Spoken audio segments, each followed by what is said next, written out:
Payg'ambarimiz sollallohu alayhi va sallam suhbatni tugatib aytdilarki, kimda meni haqqi bo'lsa olsin, kimda meni haqqim bo'lsa bersin dedilar.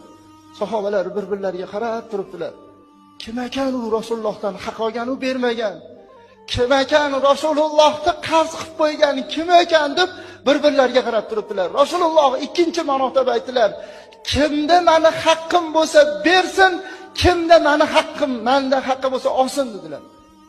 Hamma yana bir-biriga. Uchinchi marta aytganlarida sahobalardan birlari o'rinlaridan turdilar.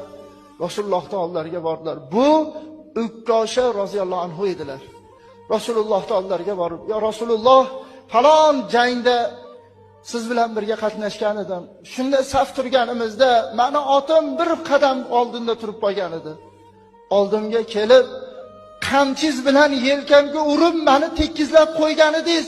Ya Rasululloh, shu qamchini haqqi qiyomatga qolmasin, bering" dedi. Hazrat Abu Bakr aytdilar: "Ya Ukkosha, meni ur, mendan ol shu qasosni.